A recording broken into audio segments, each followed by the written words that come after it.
fundraisers go, this one lacked the star power of a celebrity telethon, as well as the glamour of a Hollywood gala.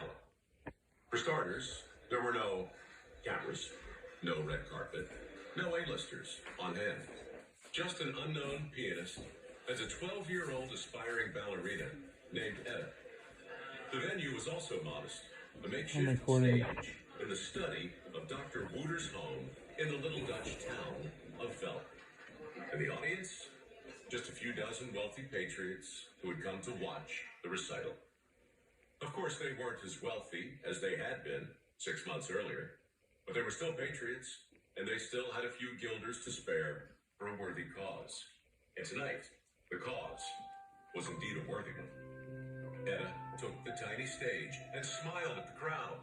She composed herself and nodded to the pianist, who quietly tapped out a selection from Beethoven's Creature of Prometheus. For these fundraisers, it was best to stick with Bach or Beethoven. Minkus and Mendelssohn were wonderful, but a pianist caught with sheet music by a Jewish composer would not be playing the piano for very long. Not in Velp, anyway. Not in 1941. As always, the audience was enchanted. Etta moved with grace and beauty completely inconsistent with that of a skinny 12-year-old. No one cared that her costume had been fashioned from an old curtain, or that she danced in someone else's worn-out slippers. No one cared that, in her mind, Etta was dancing a pas de deux from Swan Lake at London's Albert Hall, quietly imagining the enthusiastic applause from a much larger audience. Etta relished these flights of fancy because when the music stopped, she knew she'd be back in occupied Holland, where there was nothing to eat but bread made from tulips and grass. The pianist hit his final chord. Etta struck her final pose, and no one applauded. She walked to the edge of the stage and took her bow in absolute silence. At the recitals where Etta danced, no one ever clapped for fear of drawing unwanted attention from the Nazis. Instead, they pantomimed their ovation while smiling broadly and nodding with great enthusiasm. This soundless show of genuine gratitude continued as a hat was passed around into which guilders were dropped.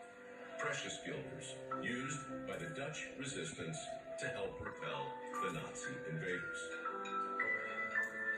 Of course, Nazis are notorious for resisting resistance, and over the next few years, the cost of Dutch defiance would be steep. Etta's brother would be arrested and sent to a labor camp. Her Uncle Otto would wind up in a ditch with dozens of other innocent citizens shot dead by the Nazis. But nothing compared to the horror of the Hogenwinter. In the winter of 44, food and fuel supply lines were cut, and young Etta had a front row seat to starvation on a mass scale. 20,000 civilians were systematically starved to death. Many children, many others froze. Etta survived, but she never forgot. By the time the Netherlands were liberated, the 16-year-old dancer weighed less than 90 pounds. The Hogenwinter had left Etta malnourished, anemic, jaundiced, asthmatic, and profoundly weakened. Her dreams of becoming a prima ballerina would never become a reality. But her dream of standing before an audience that could express its appreciation without reservation was still very much alive, as was a new desire to save the world's children from the horrors of hunger, or at least try.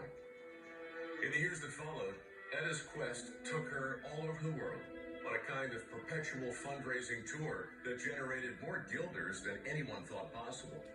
Along the way, she appeared on a number of stages, each a bit more elaborate than the makeshift platform in Dr. Wooter's study.